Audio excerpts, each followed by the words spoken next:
Hello, guys. Welcome to another podcast. I'm Derek, joined by Charles. How you doing? Hello, Gates. I'm doing great. You're breaking up there, Charles. We can hear you. So I'm doing fine tonight. Sweet. All right. And David, how you doing?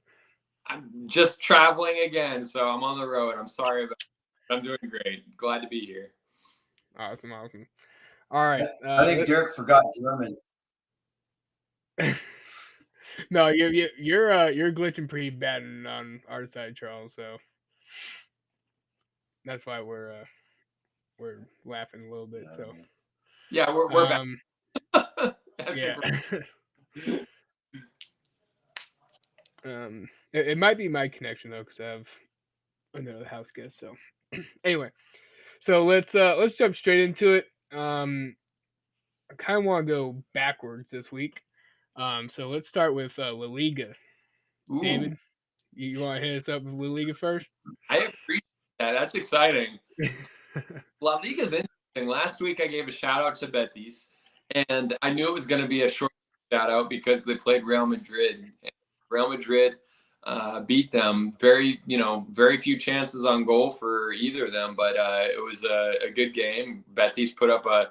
Real Madrid should have scored more. They missed a lot of shots just off target, but Betis put up a fight. But the main thing with La Liga right now, Real Madrid's in first. Barcelona's coming up hot.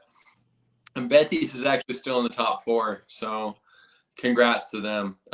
It's going to be in La Liga. That's my main thing, my main takeaway, and I'm going to say it again until someone takes action. Barcelona has been cheating, is cheating, and will continue to cheat until you stop them. hmm Yeah, they have Yeah, I now agree. all of their players registered, um, and they're still. I mean, granted they were, or yeah, I can't remember the other free transfer, but they picked up Marcus Alonso for free, which so they still have incoming players, um, even with all the signings they have. So Yeah, it's yeah, absolutely unbelievable. It's a travesty, and something needs to be done about it.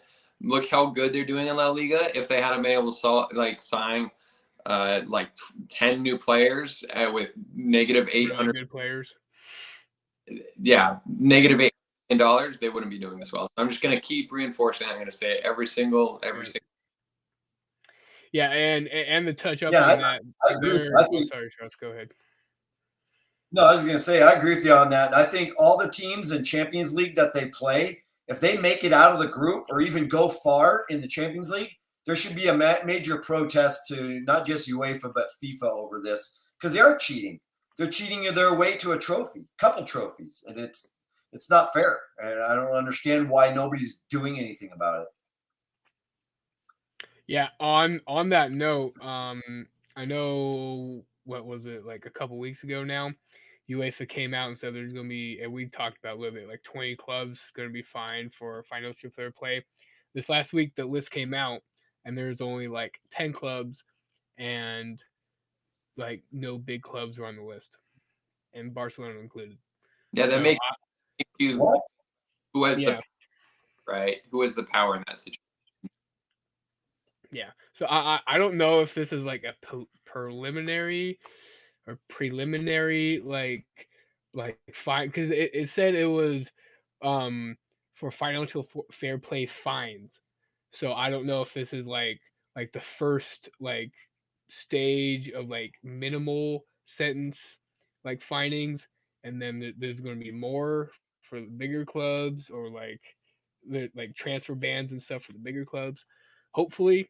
But for now, it's just a small list, getting in trouble, and it's like no big clubs. Figures they smack the little guy who's already not doing well, and they allow the big boys to just do whatever they want. It's typical Yeah, European politics, man. Corruption from top to bottom. yeah. So far, so we'll see if there's any more investigations, any more, if any like transfer bans or anything comes out like that. But yeah, Is that all you got for La Liga, David, or is there anything else you want to touch up on? That's all I really want to say. I will add that we have the Champions League starting tomorrow. Well, the Champions League for the bigger teams, the non-play-in, and it's going to be interesting. So there's some good games, and I'm excited. And that touches La Liga because La Liga always has a good portion of teams going out there. Mm-hmm. Yeah, Sevilla playing Man City, Mm-hmm. Real Madrid, Celtic. Yep. So, Yep. all right, let's move on to Serie A then, Charles. What are some big games that happened this weekend? One of the biggest games was the Milan derby between AC Milan and Inter Milan. That was a great game. Ended up with a Mm-hmm. 3-2 victory by AC Milan. One of the big notes that came out, Lukaku got injured with a hamstring. He's out for the Bayern game in Champions League.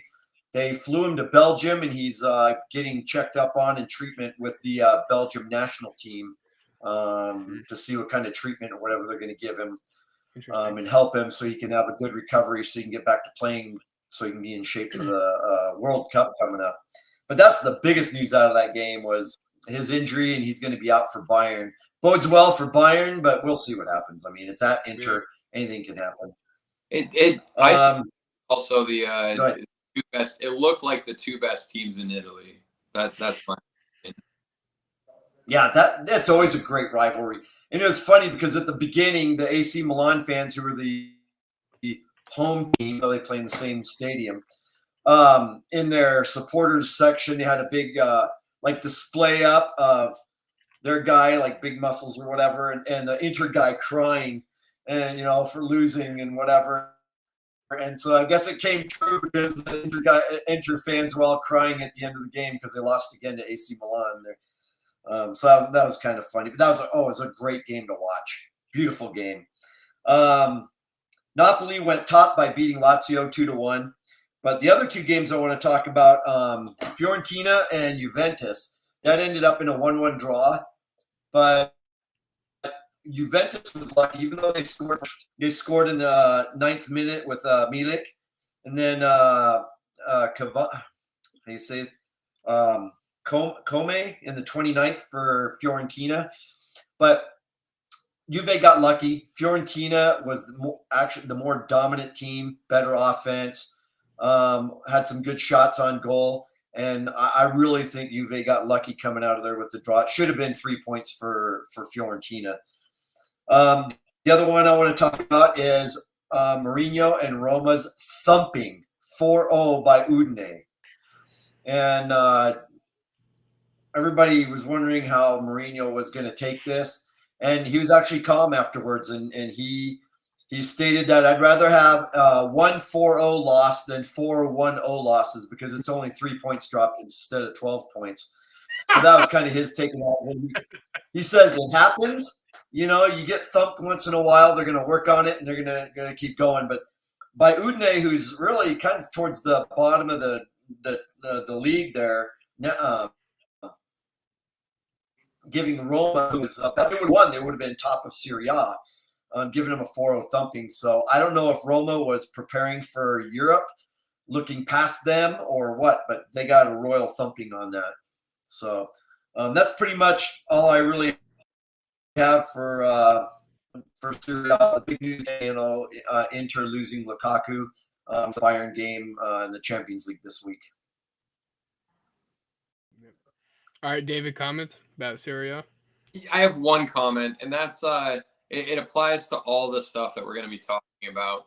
There are tons of games occurring right now, and part of it has to be because they haven't started the Champions League, which they're just starting, but also because they're trying to squeeze more games in because of the World Cup coming up. And I think that's going to mess up a lot of teams. We've already seen some teams draw that shouldn't because they don't have enough preparation time. And just like Charles said, these teams are looking towards the next game because the next games are literally right around the corner. There's no break. Everything's just bang, bang, bang. And it's going to be hard for all these teams to keep up the schedule and for all the players to keep up the schedule. Yeah, I mean, That's where depth is. That's where depth is going to come in. hmm It's going to yeah, benefit the teams with depth. That's that's the unfortunate yeah. thing, but We'll that's what's we'll, going to we'll get happen. into that later when we talk about transfers. But like we mentioned earlier, that's why there's a big transfer deadline day, or a couple days before transfer deadline day to get all these players into these clubs to have that depth. So we'll get into that though.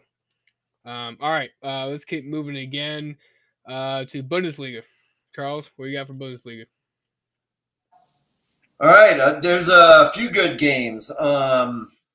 We'll start off with the big one, which was Union Berlin against Bayern Munich. This was going for top Yep. spot, and again ended in a 1-1 draw. This time a little bit different. The Union keeper did have some great saves in that one, kept Bayern out of the score sheet for a while. Um, Union scored first in the 12th with Becker, and then Joshua Kimmich with a great rebound just blasted one in the 15th minute to draw it. Um, Bayern had, again, 74% possession, had 21 shots on goal, only 9 this time on target, though. This time it was a little bit different. Instead of the keeper, Union had a great defense. They gegenpressed the entire game. Every time Bayern passed the ball, there was already 2 or 3 players on the next player who was receiving it. And so they had trouble getting through the defense this time. Um, and is spectacular defense by Union. I applaud them, and I hope they keep it up, and I hope they can keep it up and challenge Bayern the whole year through, because it's just going to make Bayern better, but also it's going to make the Bundesliga better. And Union right now has the I think it's Becker has the he's the top scorer in the Bundesliga right now with 5 goals. So that bodes well for them. They're scoring goals and they're playing fantastic defense, and that's how they're beating everybody. So right now, it's Union in 4th because Dortmund won their game 1-0 over Hoffenheim, and they're in 2nd. And then Freiburg, they ended up beating Leverkusen 3-2, so they're top of the Bundesliga right now. So they're playing really well ball also. The other game I really want to touch on are 2 games. Gladbach, who had a chance to break into the top 4 again after that spectacular game against Bayern with the draw, kind of blew it against Mainz. They really couldn't do anything. Mainz stifled them the whole game, and Mainz ended up winning 1-0. And so Gladbach is like down to 8th. And so instead of being in the top 4, so that was a big turnaround for them. And then the other big one, Derek, you should be interested in this. Where's Werner? Leipzig got thumped 4-0 by Frankfurt. And Yep. and Werner got subbed out in like the 63rd minute, and Leipzig couldn't do anything. It was a total domination from the first whistle to the end whistle by Frankfurt. They dominated, and Leipzig didn't even look like they're a Champions League style team. So I don't know if they're looking ahead to the Champions League coming up or what's going on, but they were not in that game, and they got a royal thumping by Frankfurt. Frankfurt finally came on after starting the season 0-2. They finally came on strong, and they've won their last few games. They're sitting, I think, like in 5th or 6th right now. So they're doing a really good job coming back. All right, all right. David, any comments about Bundesliga? Nothing really. All right, Oh, all right. the other thing I Go need ahead, I want Charles. to mention is Holger Badstuber retired from football after 13 years. He was a central back for Bayern, Schalke, and Stuttgart during those 13 years, and he hung up his boots. So congratulations on a great career. Wow, yeah, it's a big step, hanging up your boots. All right, yeah, things are really cooking Bundesliga. Like it's surprising to see a team like Union Berlin doing so well. But I don't know, as we see in the Premier League most often is a lot of these championship teams, especially if the promoted team's the one who won the championship. Like they have all that momentum coming into Premier League. So the first like 5 6 games, they still have that momentum, and they start losing their physicality because of the intenseness of the Premier League. And so hopefully Berlin can keep Yeah. it up, but we'll see how it goes. Yeah, well, they're not newly promoted. They've been in the league for about 3 years now, I think, 3 or 4 years.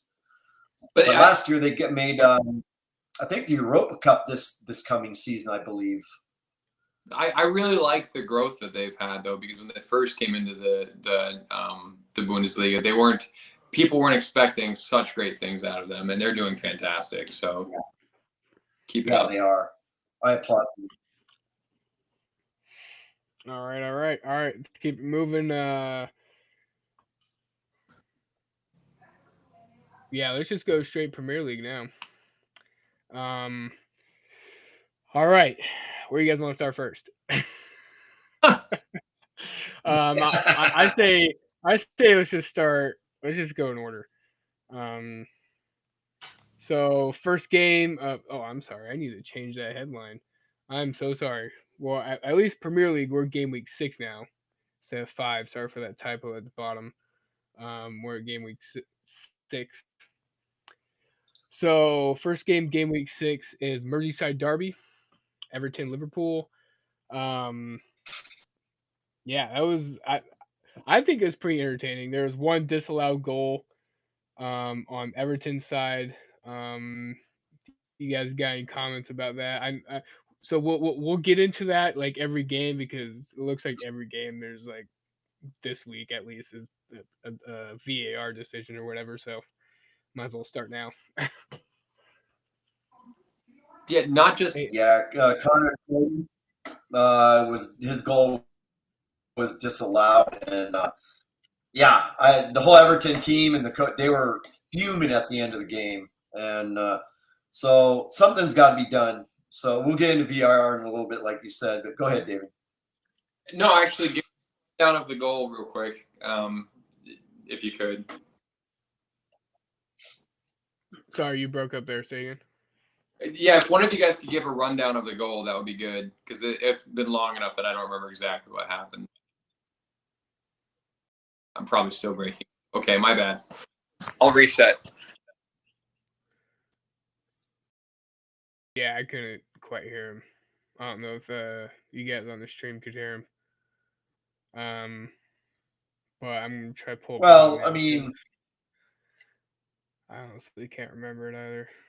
it was they said that the replays show that Cody maybe just slightly offsides according to AR, but unfortunately, it looks like it will be ruled out, and that's what it was for, is slightly offsides. But I know Everton. Do you remember what minute it was in? That was in the 69th. 69th. I'm just trying to see 69th if I minute. can. So they said the goal, it was a goal in the 70th, but it said Okay, 69th, I got. and Oh yes, okay, I but then it remember was this one now. disallowed. It was yeah, because it was like a deflection. Yeah, And it was a tap in. But okay, I don't know. Okay. Sorry, David's. There he is. There's David. Okay. So we got the goal, David. It was a low cross from the left side that was deflected. And it was like his shoulder and his I think his shoulder and like his knee and his foot were all offsides. So Okay, can you guys see me, or am I black? you're dark right now. I don't know. Okay. Yeah, I wanted to point out like a couple things. One, I feel like there's too many goals that have been disallowed for strange reasons, like when it's offside because it bounces off someone or doesn't bounce off someone, or they let the goal go through even though like a player is in like the goalie's line of sight or something. Like the rules, they've been a little too vague with some rules, and then they've caused problems with other rules. So I know that Charles has been wanting to talk about this, but I don't understand in a world of VAR how there's so much confusion. There shouldn't be this much confusion about who or what the rules actually are. Like this is my classic example. In an offside scenario, there's so many different frames about like when a person is actually kicking the ball. Is it when they first Mhm. contact the ball? Is it when their foot finally leaves the ball? There's a million frames there, and yet the lines that they decide, like if you're onside or offside, are millimeter perfect. And let me tell you, Yeah. that doesn't make any sense. So you're saying that within like I guess like almost 3/10 of a second or something is when you could choose to set the frame, but then like you decide with millimeter precision on if he's offside or not. Like that can make like a yard or two difference. So Mhm. I think that they really need to get things figured out in those scenarios and like kind of clarify if they're going to use VAR, what are the rules they're going to look at. And in the Everton Liverpool game, there was so much hard fought. Like the ref let a lot of things go. It was a hard fought game, and I think Everton deserved a little more out of it. I'm not saying they deserved that goal per se, but that's how they felt towards the end of it because they thought they had scored. Yeah. Yeah. Yeah. So I mean, I know in the rules it says like once the ball strikes the or the foot strikes the ball for the um by the same teammate, whether there's a deflection or not, that's when offsides is decided. Yeah, Um, it just seems like there's still so much leeway, and it doesn't really make sense. Like, so I yeah. think clear and have experts on to explain the precision because I think that there's been also a lot of examples recently of coaches being worked up about things that should be a better decision, should be a clear. Hmm. So maybe just clarify what's going on. Yeah, I Yeah, I think they need, think. Go ahead, Charles. in my personal opinion, I think I don't like the offsides rule. I think it's too ticky tacky. They need to open it up more. A person's toe is across the line. Oh my gosh, is that really going to give somebody an advantage? No. I still say they need to revamp the offsides rule to at least a half a body offsides is offsides. Anything else, leave it. It's ticky tacky, little things like a So, foot or a head or a whatever, and it's too much of a objective call that way. And it's like, yeah, no, I don't like that. We need to revamp the rule.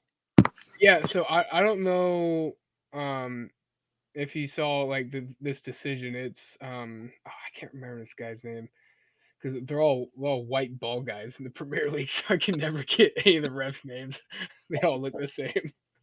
Um, but it was actually only his shoulder was offsides. Like it was like this sleeve part, like where the his shirt line sleeve, and like that was it.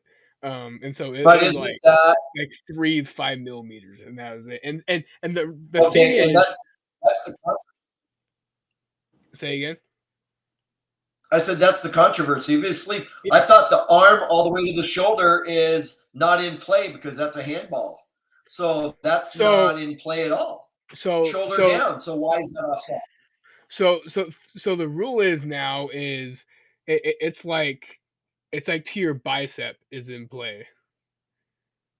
So if it's like right there, because you can still like hit the ball with like your arm right there. So basically Your it's to shoulder. it's to the end of your sleeve that like basically anything like Okay, the jersey is like still in play. But gotcha. Okay, so they changed that. Another difficulty I have, yeah. freaking announcers don't like, oh, look at this angle. He kind of looks like he's onside or offside.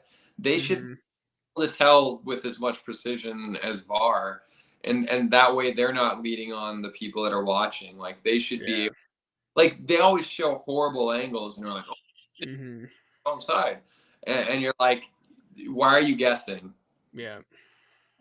Well, okay. So I think the reason why everybody's upset, um, And I mean, there's a lot of VAR goals that were disallowed this weekend, and we'll get into all of them.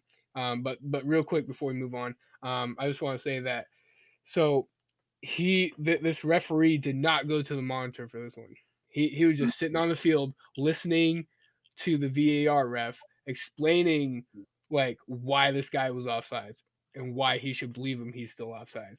He did not go to the monitor and he accepted his decision like right there and there. So I think the change needs to be if it's a goal deciding decision, it has to go to the monitor no matter what. Yeah, I agree. If you're going to use VAR, let them look at it. Yeah. Well, he's the ref on the field. Like, it's not like he goes to his line judge and says like, "Hey, buddy, what do you think?" Like, Yeah, he has exactly. an opinion, but he's the one that makes the decision. So Yeah. if the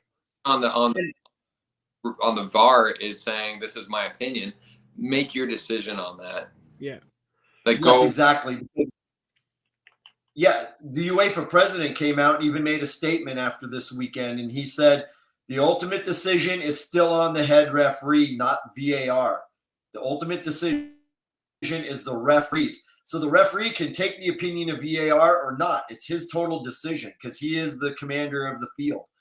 And so UEFA just reiterated that this weekend on all these mistakes. So it should be up to the ref on the field. But if they're not doing their job, taking a look at it, then they're not doing, it's their fault for not doing their job. And they should be reprimanded for it. Yeah. So that's why I'm saying there needs to be another policy saying if it meets a certain criteria, which like one like obvious goal or like anything leading up to a goal, or like a red card, like any big game decision, there should be like mandatory center ref has to look at the monitor if it goes to VAR. It's my Yeah. opinion. And I don't know how good the monitor's precision is, but I sure hope that it's better than what it looks like when we see it. Yeah. So Yeah. no, it's the same thing. Like when they show the screen and it says VAR, it has the purple Premier League stuff. That's what VAR is like looking at real time as we're looking at it too, Yeah. I'm and what the center ref is looking at. So or sort of. I'm just sure hoping that they have like pretty good, like it actually looks better for them than it seems. Yeah. That's all I'm saying. Yeah. Well, what I'm saying is I think people's like anxiety and like distrust of referees go away when the center ref goes to the monitor and looks at things for himself and then he decides then everybody accepts it more easily than him just staying there in the middle of the field and be like roger that. I completely agree because when we go to watch a game, we already assume that ref is the arbiter of the game. Yeah. We don't want someone like somewhere else calling in and basically calling an audible on the game. Like we for that. So yeah, I agree. Yeah. It gives a sense of like cheating or yeah, or corruption or whatever. different play than what you do at the beginning of the game. Like, yeah, I agree. Yep. All right, let's move on. Sorry, go ahead, Charles, real quick. No, I was going to say, we're talking about VAR. I mean, there's been a number of them this weekend, and Lee Mason, I guess he's a VAR ref, and I guess because of his mistake this weekend in the Newcastle game, he disallowed a goal which actually showed it because he said the Newcastle player ran into the goalie, so he disallowed it. But the replay showed he was pushed in by the opposing player, and the goal should have stood. And so because of that, the VAR ref got punished, and he will not be a VAR ref this coming weekend in the Bundesliga. So I applaud Premier League for doing that. They need to do that more often. And I guess there was a similar situation. We'll talk about this in Chelsea and the West Ham game also. So you'll probably take care of that too. Yeah, let's get straight into that. The West Ham Chelsea game. First off, I want to go into like the analytics. Not analytics. I want to analyze the game tactically by itself first. Chelsea were not playing well at all. West Ham came out punching, and Chelsea could not deal with it. for most of the game.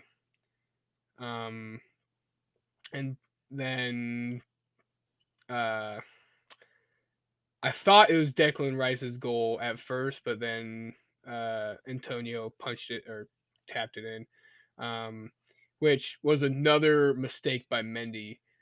Which Mendy was just flailing everywhere. I don't know what's going on with him, honestly. I don't know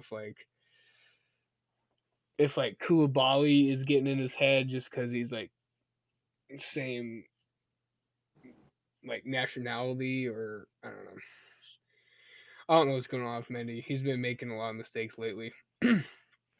um, but Ben Chilwell came on 71st minute, and 5 minutes later scored amazing. I don't know if you guys saw that goal. That was beautiful. Um, yeah, he ran in on it. Um, Controlled it like while yeah. So he ran in on the cross, controlled it um with the first touch, and then tapped it in between the keeper's legs into the goal. I was like, holy crap, dude. Like, and that was like on the touch line too. Like the ball was like going out, and he just touch and taps it between the keeper's legs. Like, whoa. And this guy's a left back. So yeah. with Chelsea, Um oh, they always need their left back and their right backs to be scoring. oh yeah. Oh yeah. Um then Maxwell Cornet scores 86th, and then Havertz gets a tap in. Um put us 2-1 over West Ham, and then Cornet scores again, but in the build-up play there was a free ball. I guess it's a free ball. Um, and then Mendy came out to make the diving tackle. Um, he, I'm pretty sure the player was going for a shot and then pulled out of it, and then just left his left leg, like like dragged his left leg. But it seemed like a running motion at the same time. Um, and as he's jumping over Mendy, and so his left leg like hit Mendy's shoulder, and Mendy just went down. And this wasn't the first time Mendy went down during the game, and there's a lot of West Ham fans that were just going off on him because he this is the second time that he went down during the game for an Yeah, injury. Jared Bowen. Um, Yeah. yeah, and so Bones' left leg like hit Mendy's shoulder, and Mendy just looked like in agony. He looked like he broke his shoulder. Like he was like so much pain or so much pain. Um, and then Cornet just dribbled through a couple of defenders and tapped it in. Um, but because of that, because the run into the keeper, they disallowed the goal. Um, so it's different from the Newcastle goal because there's nothing, there wasn't a push or anything. So it was just a one on one with the player versus keeper. Um, I don't know. What are you guys' thoughts on it? Because I don't know if you guys saw the replay or anything. Because it's literally just his left leg dragging. Yeah, his left leg dragging, and then it hits the keeper on the shoulder, So like unintentionally. the only thing that I have to say is if VAR gets involved, if like you said, it's very specific reasons, or it should be to add information that the ref didn't see, the head ref. Mm, If that's the case, okay, he can reevaluate it. Guess what? That ref is in the flow of the game and he's seeing. So if someone's overruling him or telling him to do something different, there better be some like, explicit information. I want someone just saying my opinion is your opinion, so you should do it. That's not enough. mm, It needs to be actual like statistical information. This occurred. yeah. Yeah, well, the difference between like the Merseyside disallowed goal is this uh this ref at Stamford Bridge went to the monitor. Um, the fans and players of West Ham are still furious, but Yeah, but I understand that a lot more. Like if you in the Newcastle one, if the VAR person tells you something, you have to assume that they look through. That's their whole job, and the fact that his own player pushing it is unbelievable. So like that's something. Like anyway, I think that going to the monitor by yourself, there's so much that you can grab. It's fine to go analyze an important situation. I'm fine with that. yeah. Any thoughts, Charles? You know my thoughts. I hate VAR. I think it should be up. I think it should be up to the ref on the field. I hate VAR. I'm going to say it again. I hate VAR. The ref should make the decision, and that's it. I know sometimes it goes for your team, sometimes it doesn't, but that's a life. Coaches, they coach without anything. The players are not playing with computers on the field. Why should the ref? Why are we holding the referees to a standard of because the news media or the sports media can see it? Well, that's not the game. The game is on the field. Who cares what them up in the booth can see with a camera? So Let the refs on the field make the decisions, right or wrong. It's their decision, and that's the way it should be. I can't stand. I don't mind. I don't mind VAR for goal or no goal because that's important. But anything else should be left to the ref on the field. Goal, no goal, okay, review it. Anything else left up to the refs. That's my personal opinion. so I hate VAR. and he's like, "Hey, I thought that maybe Mendy was fouled." Are you saying that he should have just gone with his gut and been like, "Well, actually, I don't know if he was fouled. I didn't see like perfect evidence if he was fouled." Because that's what happened. He goes to the replay and he looks and he's like, "Okay, I do see evidence that looks like he was actually fouled." And so we're going to give it to them and we're going to say no goal. Is that Well, he's a ref on the field. Go with his gut. If you say it's a goal, it's a goal. If you think he was fouled in your gut, then call it. If not, leave it as a goal. so? I'm actually You fine know, with this because if he had said, you know.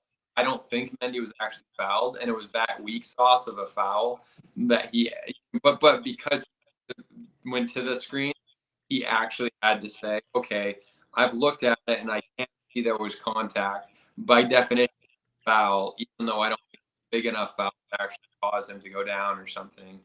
That's where I think it's tricky because he puts himself at a higher standard. He just trusts his judgment. People aren't going to critique him for saying like, well, it was a foul, but it wasn't. Like that's fine. Look at it on screen. You have to hold it to the very letter of the law. Yeah. Yeah. Yeah, and that goes to the point when I was mentioning earlier, um, even though, like you were just saying, even though fans are going to be furious, journalists are going to say, oh, hey, like he should have made that call, blah blah blah. Like even though there might be an investigation later, like if he goes to the monitor and looks at it himself and still makes the like wrong call, like that's him making the call instead of relying on the system. Yes. So Yes. yeah, Yeah. I mean, really, what are you gonna do if the ref goes to the monitor and makes a bad call? Like that's the same as not having VAR and making a bad call. What are you gonna do? Suspend the ref just because he made a bad call with VAR? Like no, they're not gonna do that. Well, that's the tricky thing. I Yeah. think that when they go to the monitor, they have to actually look at it differently. They can't look just as if they're on the game on the field. When they're on the field, they'll miss calls and everyone knows it. They'll miss calls that are wrong and everyone knows it. Once they hit the monitor, they all of a sudden have to be like, okay, can't ignore any touches, can't ignore any fouls. Like that foul's a foul, foul isn't how you play the game. Like if someone touches someone and they go down super easy, the ref has the prerogative to say that wasn't a big foul, but they can't do it. Yeah.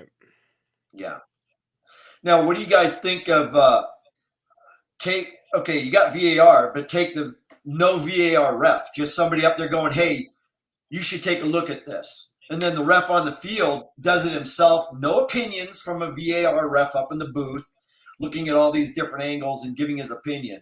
Just say, hey, something happened, take a look at this. And then he goes over, takes a look at it, and he still makes a decision on it himself instead of having like two people in the going back and forth going, I think it was, I think it wasn't, or this is what the rule says. What do you guys think? How many people are on the VAR team? You know? 3. It's just 3. So do they have to come up with a consensus, or is it like people think, hey, check this out? No, it's still the ref. So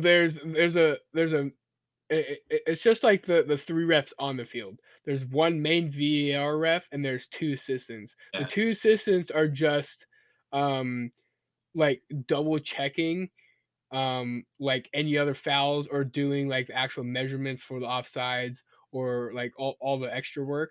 And then the main VAR ref is talking to the center ref on the field about the instance as his assistants are like measuring and doing all the extra work. So like if there's a goal no goal and there's like potential offsides, he's like initially saying, hey man, like initially to like the follow up on this play, like there's no follow up fouls.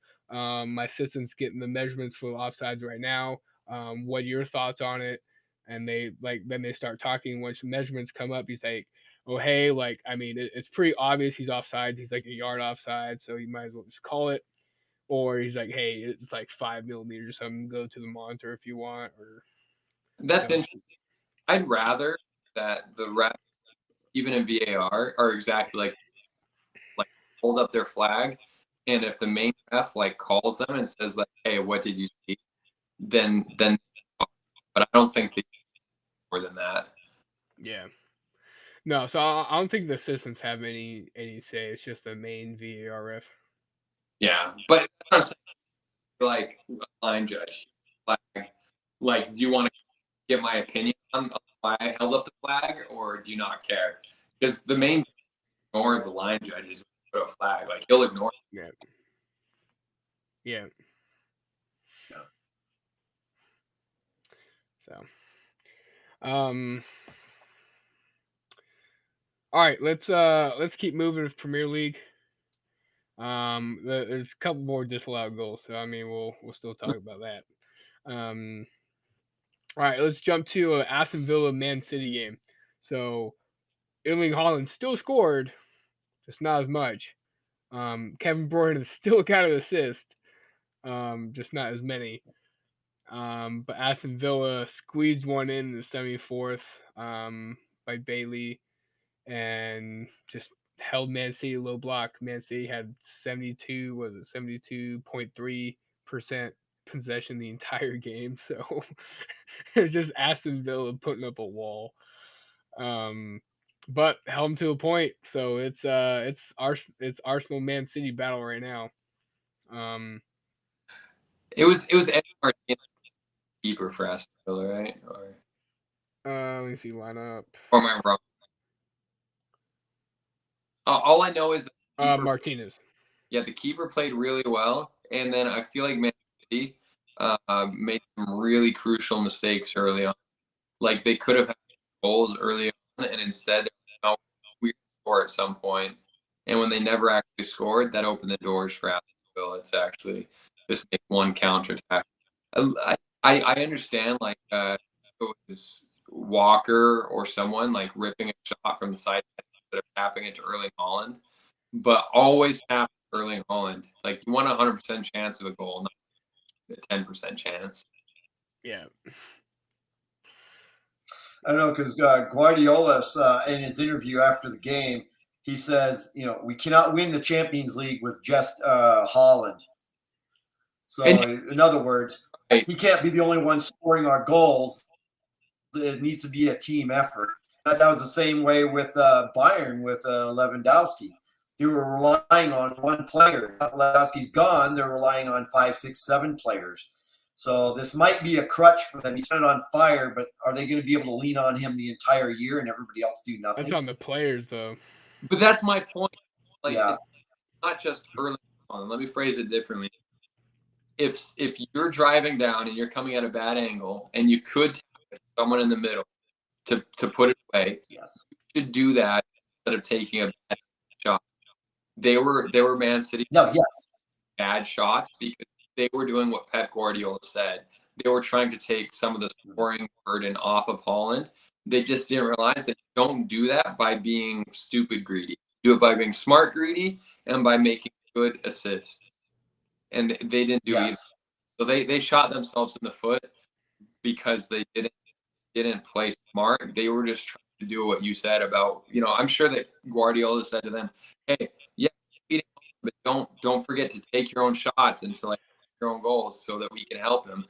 And they screwed it up because they were too greedy. That's my Yeah, I think No, yeah. they're like in a confused state right now. Well, except Kevin De Bruyne.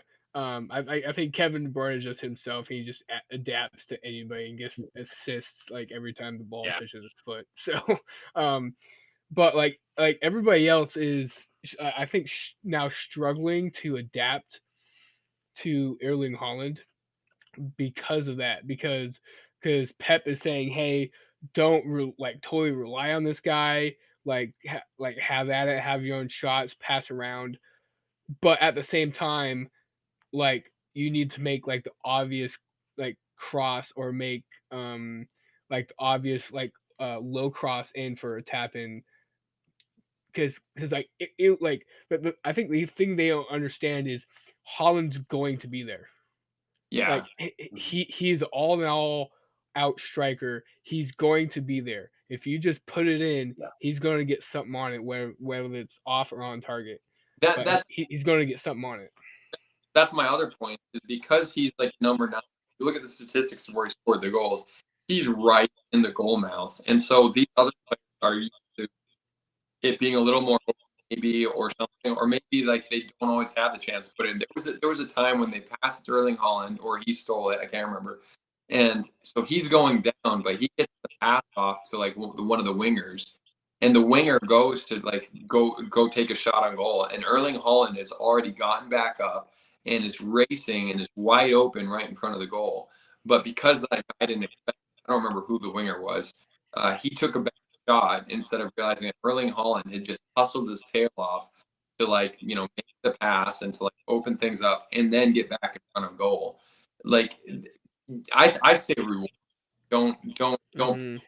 Holland because you don't want him to score every single goal your team scores. I understand that, but your team is going to be twice as dangerous if he's scoring 3 a game. I'm sorry, if Erling Holland scores 3 goals a game, Man City's going to go. Yeah. So what's really, I mean, it comes down to what separates elite teams from every other team. I have one thing: decision making. You can have all the talent in the world. I mean, usually talent obviously is going to separate you from the mediocre teams and the bottom dwellers.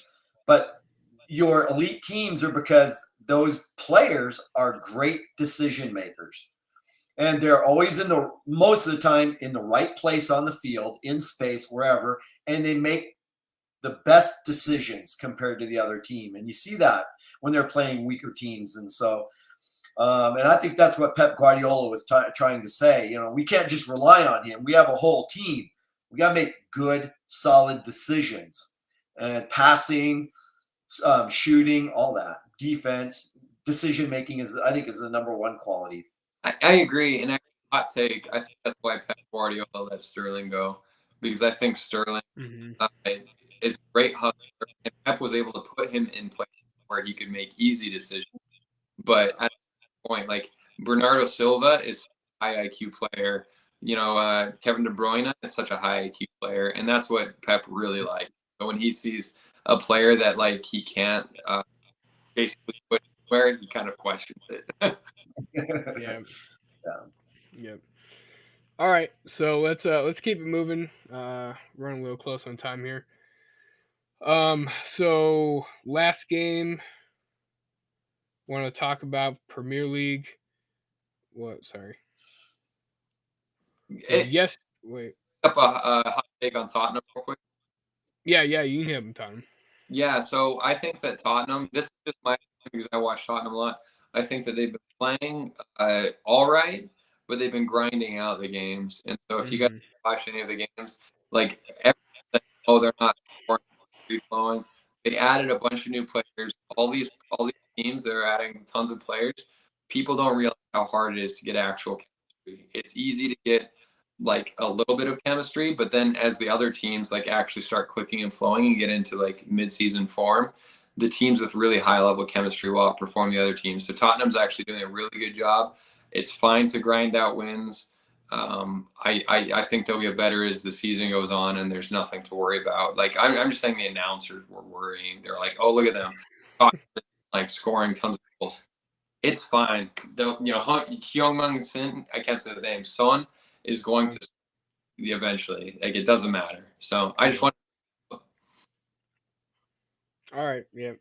Yeah. Let's move on to the last game of game week 6, which was Manchester United Arsenal. Um, Ten Hag has reinvigorated Manchester United, unfortunately. So Hey, I told everybody he's a great coach. I just felt sorry for him at the beginning of the year, but yeah. now he seems like he's getting the guys playing his style of play, and it's it's because he stole the best players from his old team and brought them to Man U. Well, yeah, that's true too. And also, that's true too. Martinez, or he's playing different center backs, and he's forced Ericsson deeper. Yeah. Yeah. So he's pushed Ronaldo and Harry Maguire to the bench. Well, Harry Maguire not so respectively, Ronaldo respectively. Yeah. I don't think Harry Maguire is going to get hardly any minutes for the rest of the season. Didn't on at some point though, and like immediately got like a card. Yeah, like he was put on was the 80th minute, and a minute later he got yellow. So yeah, I think that's why he's a sub. So yeah. Yeah, I think there's this pressure from the Glazers the last couple of seasons to keep him starting and have him captain, because they had like the 100 mil price tag on him, and so he's like, oh, this guy's 100 mil, we gotta get like what's worth out of him. And Ten Hag is just like, no. So I think that's the real what's the word I'm looking for, characteristic of why Manchester United has had this breakthrough, is because Ten Hag is not taking crap from the Glazers.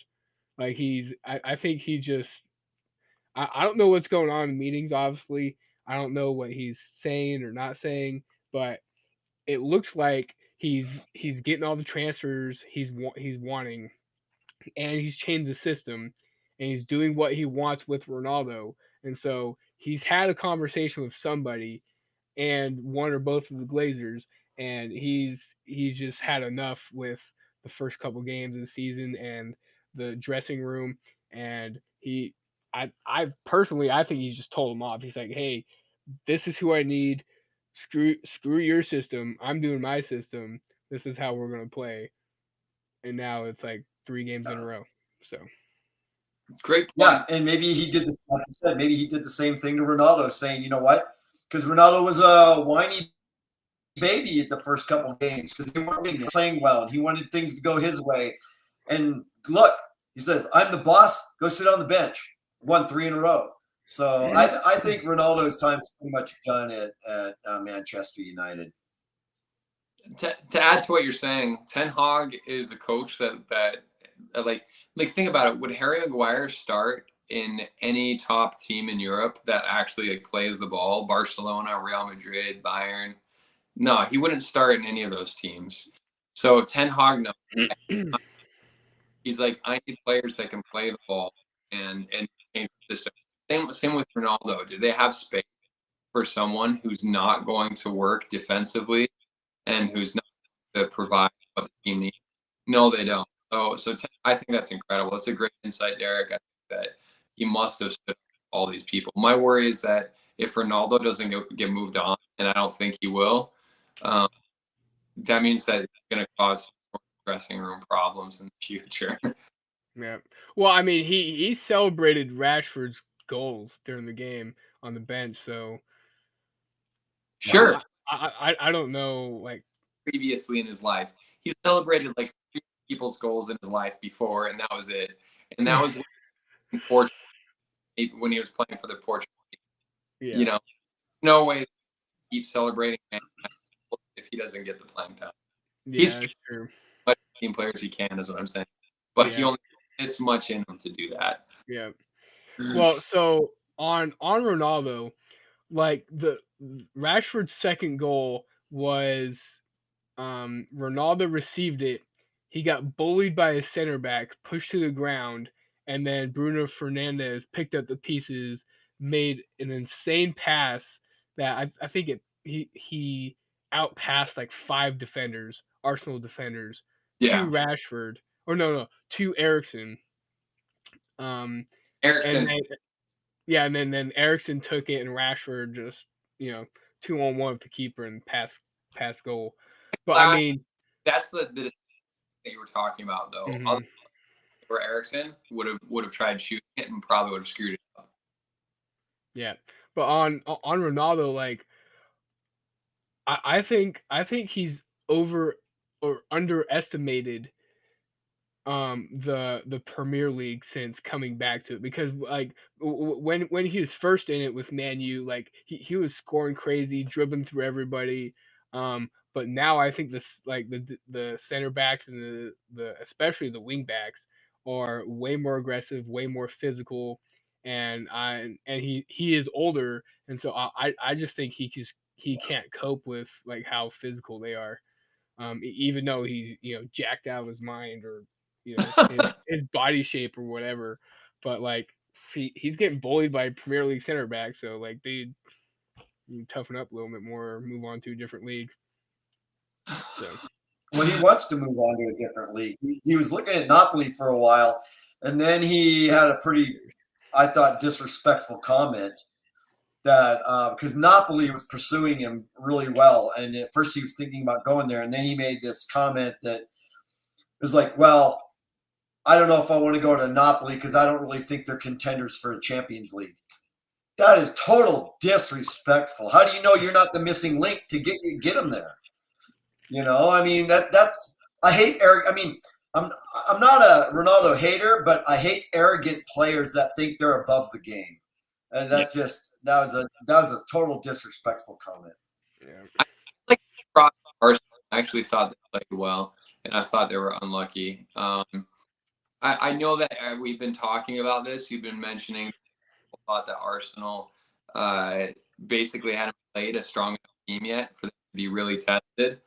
But I think that they played pretty well and they got unlucky. yeah. I think they caught Man U at a good time, because Man U's off a 2-game winning streak, new system, new players, and have lots of momentum. So they really got unlucky to lose their streak there. Anthony coming in and scoring that goal, like that was a Beautiful goal. that and I think that he kind of showed some of his capability because people were talking. Funny one. People were talking like, "Oh, you don't really need Anthony." Let me tell you, he added a dimension to that team. Oh yeah. Mm. Uh, Yeah, because like in the previous weeks before the transfer deadline, like he's scoring some crazy goals for Ajax. yeah, Like already scoring a lot, and then he just comes over Man U and already scoring. So yeah. I don't know if, keeping it up. but that's a. He really made the team seem a lot more balanced, which is something that Ronaldo hasn't done. Ronaldo completely imbalances the team, while Anthony actually provides a balance for it. Yeah, it's true. All right. On the subject of transfers, let's hit this real quick. I'm gonna do this or we're gonna do this in a different way. we're gonna go around and I guess rank our top three clubs who you guys think had the best transfers and why. All right, David, you first. Erling Haaland. Arsenal, Arsenal actually second. They picked up two pieces that they absolutely needed. And then finally, I think Spurs. I think people underestimate how many pieces Spurs picked up, and they've added width, hackers. They've added almost everyone that they needed, and if they can put all those pieces together for chemistry, you'll be surprised. Towards the end of the season, the Spurs are going to be picking up steam while everyone else is losing steam, because especially Conte is actually getting these players added. There's a lot of teams that they don't know how to add these new players to the mix. Spurs are doing it piece by piece. So I know they're cheap answers, but I think that Holland is the biggest impact signing that any team could have in the world. So therefore, Man City has to win the race, the transfer race. All right, Charles, your top three and why. I hate to say it, the cheaters. They cheated, but look at the players they got. So they have to be number one. I hate to say it. I mean, Barcelona. I mean, look at everybody they got. Even though they're broke and bankrupt, they shouldn't have those players. They should be punished for it. But unfortunately, they got, and look what they're doing. They're winning, and so they've had one of the best transfers. Yeah, Man City got Holland, and it's helped them out. But I don't know if I'd put them at number two. Bayern had a great one, bringing in Mane and De Ligt. Those are big helps, and Arsenal had a good transfer also. So, but yeah, unfortunately, the cheaters they had a great transfer season. Yeah, that's a true statement. Unfortunately. Negatives, real quick. I don't know if you talked about this very much, Charles, but Juventus, it feels like they sold or loaned out their whole team. Pretty much. And Nottingham Forest, I feel like they bought two whole teams, but started. So I don't understand what's going on. $168 million transfer. They were number one. $168 million transfer, and they're what, sitting at the bottom? Yeah. Yeah. We'll see So what happens. I mean, so I think spending wise, I think Chelsea outspended everybody, or they outspended Man U like just barely. I think it was by like 10 million or something Yeah. like that. Well, I don't know. You just got somebody, right? Because the last thing I saw was a couple days ago. Nottingham Forest had the most at 168 mil. Oh no, But that was a couple days ago. Oh no, Chelsea hit 298 million Okay. this transfer Okay. season. So yeah, because we got Cucurella, Koulibaly, Sterling. We got what's his? I keep forgetting his name from Juve, center defensive midfielder. Um, and then we got Aubameyang, Wesley Fofana, and then Fofana. Yeah, we paid 100 mil for Fofana. So yeah. Oh, okay. That was just the last few days. It's funny because Leicester looks so bad, and that you paid them 100 million for. I know. For a team that doesn't look good. Well, I mean, so his debut against West Ham, he did really well. So. Well, I think he's a good player. I just am surprised at how bad Leicester look. Yeah. So team that's not playing well and are saying, let's take someone free from you. I don't know. Who knows? Maybe they'll try to get Harry Maguire back and. Yeah, so Fofana was 80 mil. And then let me see where these stats are that I had up here. And one of the things I wanted to mention while you're pulling up stats is if you look at the last couple of years, the teams that have spent the most, clearly Man City has spent a lot, but there's teams you wouldn't expect. Like Man United has spent way too much, and they have not got the return on investment that they should have. And like what the things that I was thinking about when we were talking about Anthony is think about it. You have $100 million player in Maguire, and however much Cristiano Ronaldo thinks he's worth and is getting paid weekly, sitting on the bench. Like, what other team would be able to do that? And they didn't even sell them. Like, sell them, move them on. Yeah. Yeah. Um, I guess my top three.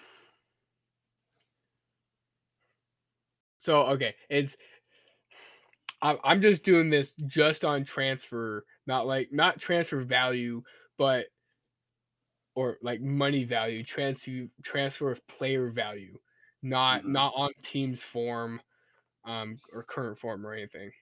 So I think just bringing in players, yes, it has to be Barcelona. Yeah, Um, just unfortunately. because, unfortunately, just because they got all those good players. Um, and then two, I would say Arsenal because they had a really, really good transfer season. Um,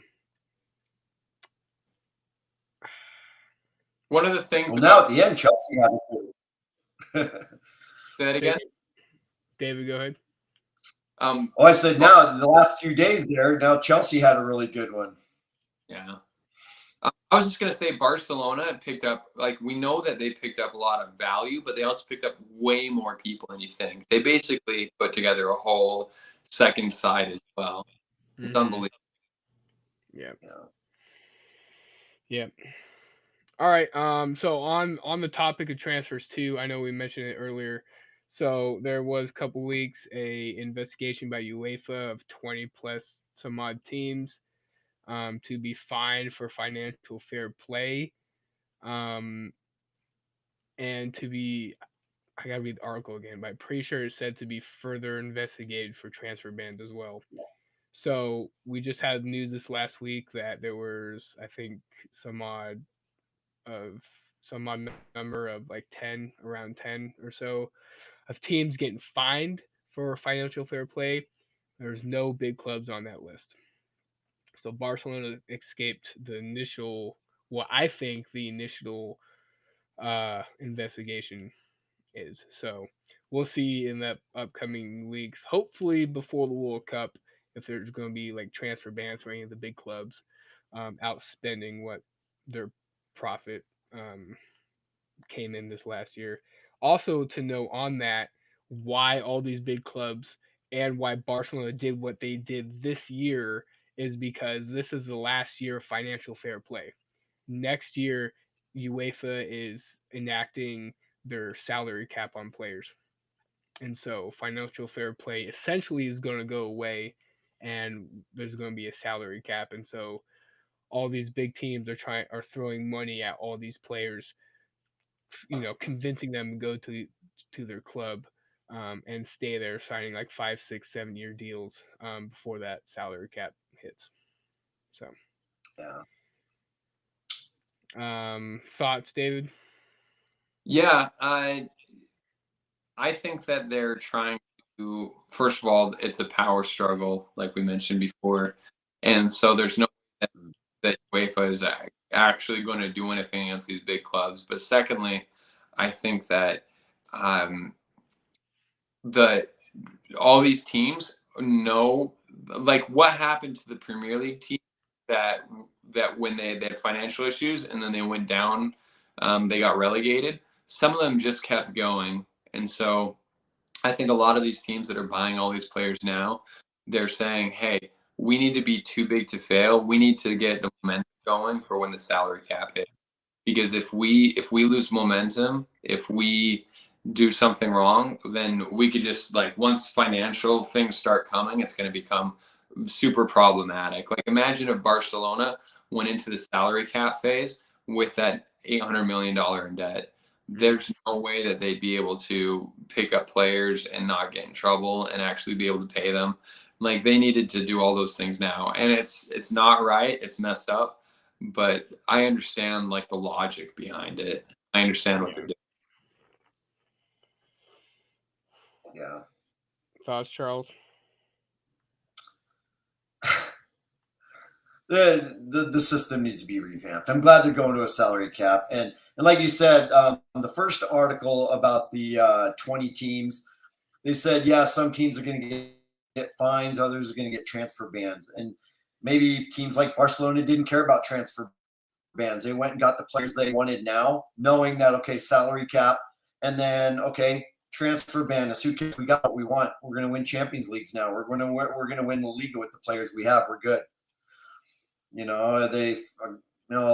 found a loophole or whatever. So they're basically telling UEFA, bring it on. What can you do to us? And I don't think it's right, but that's basically what they're doing is challenging UEFA. What are you going to do to See us? that? Yeah, it's odd. I think it's an odd time to be a Barcelona fan. Honestly, I think a true Barcelona fan. There's a lot of bandwagon Barcelona fans.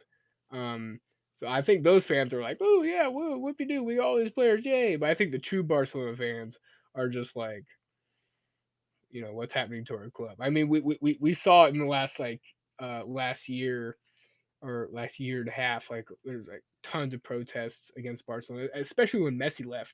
Like, and so on Messi, like they got all these players, and then the president comes out and say, "Oh yeah, we love to have Messi back." It's like, if you didn't get Lewandowski, you could have got Messi back. You know that, right? If you love Messi so much and you want him back, why'd you get like all these 10 players instead of Messi? Other thing though, I think a lot of people view Barcelona the way that they are needed to be viewed. So they don't get in trouble. Basically, what I'm saying is, I have a bunch of friends who are like, "Oh, Barcelona, they're the good team. They're the team that had Messi. They're not like the evil empire. They're not like Real Madrid and Cristiano Ronaldo. They're like the good guys." You see what? They're not the good guys. That's a perception Hmm. built. They're Yeah. and they're playing just as dirty as everyone else, dirtier in fact. And just because they play good football and they have good players and they're owned by a group of people, they're not doing it right. They're still doing messed up things. Yeah. No, I agree. I agree. Everybody looks at down there. Everybody looks at Real Madrid as the bad guy, but they're not the ones who are in financial trouble. They're not the ones. I mean, sure, they may overprice players and pay, but a lot of teams do that. But you don't hear any complaints, and they're not in trouble. And they're doing it right, basically, according to the rules. At least we think so. We don't know what goes behind the scenes, but they're not the bad. And that's in every league, though. I'm not just dogging on. That's every league. We don't know what goes behind the scenes of these big clubs. They probably all corrupt. Who knows? Oh But yeah, for sure. yeah, right now, in my opinion, you're right. Barcelona is the evil empire. They're not doing it right. They're cheating. And if you're a fan of Barcelona and you think, oh yeah, we're going to win the Champions League, we're gonna, I've heard a lot of comments on social media. We're gonna pay Bayern back for last year. You guys aren't gonna whip us 8-2 this year, and blah blah blah. We got Lewandowski. Well, yeah, you cheated. You're $800 million in debt, and you went and bought all these players you had no money for, and now you're boasting, you're pumping your chest. That tells you what kind of fans they have too, unless their fans are ignorant. But wake up and smell the coffee. You're supporting a cheating club. I think, like Derek said, a lot of the fans that are actual fans, they realize that their team's doing messed up things. They're Yeah. really about it. Like clearly, they're going to ride the wave. They're going to enjoy the successes, but they're also going to team actually improves. But they're Barcelona. They a very bold, brave step, and they're hoping that they're too big to fail. That's what they're doing. They're hoping that no one will call them out on it, and it will just keep going. So I agree with Eric. I think it's all interrelated with what UEFA is going to be doing in the future, and with like the fact that like who cares if you give us a transfer ban or a little fine? They're betting it all. They're betting the whole club. Yeah, Mm-hmm. yeah. They're all in. They, um, did they do all four of their financial levers or only like three? I'm pretty sure they did all four. They did all four, I think. I don't even Oh, know because that financial levers, that's like the worst language I've ever heard. Just be specific. Just say, yeah, we sold this, we sold these rights, and we sold these rights. So I don't know. yeah, yeah. Well, we'll see what those bands are next coming. Hopefully next couple months before the World Cup. All right, quickly let's preview the Champions League games starting well on my time today. um,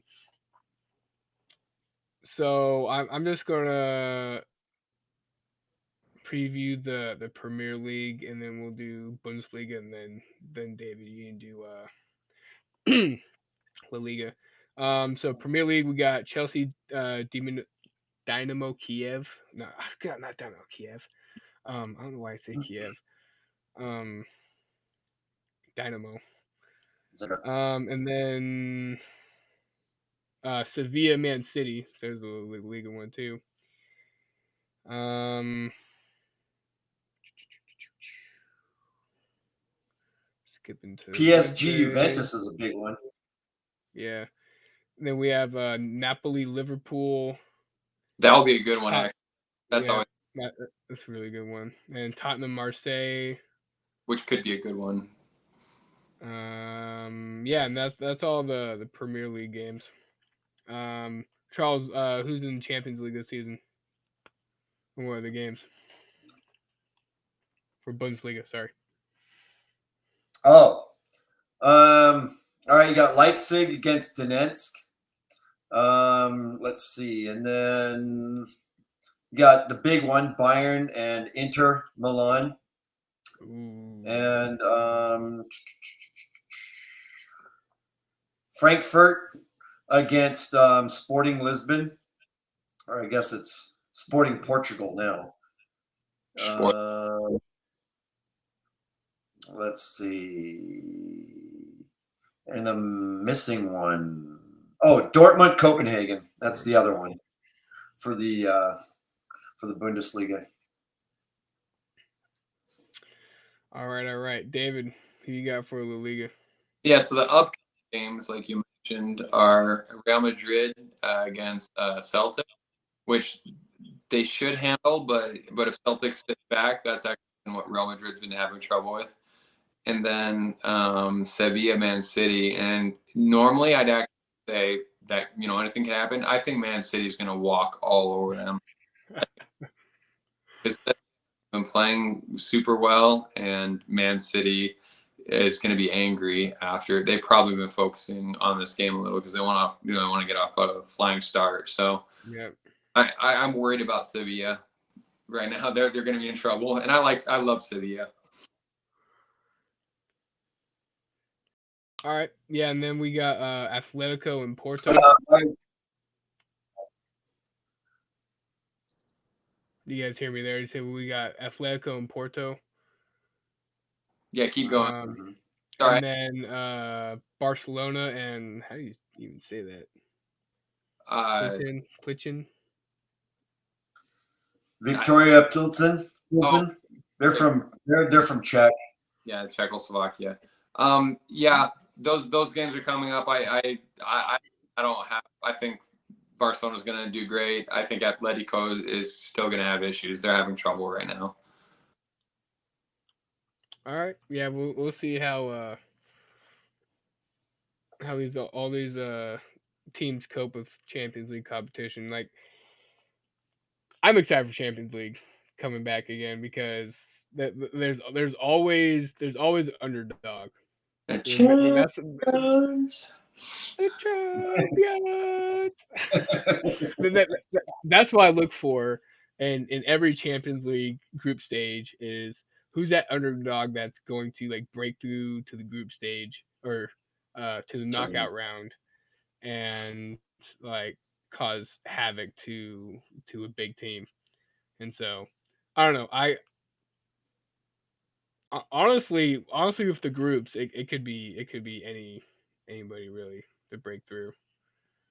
Yeah, I know we talked about it a little before, so I have my votes already in. One thing that I would like to say is Juventus. I don't think they're going to do great, so I think that game will be tricky as well. Like they're not. I don't think. I don't. They're not their normal strong self. Yeah. Yeah. All right, guys. That's gonna be it for our show. Make sure you like and subscribe to YouTube. Follow us on Facebook. Follow us on Twitter, Twitch, Instagram. I think maybe all the social media stuff. Like, subscribe, and yeah, like I said, follow us on Facebook. We post a lot of stuff, a lot of news stories, and everything happening in European football. So that's it with me, Charles, and David, and we'll see you guys next time. Tschüss.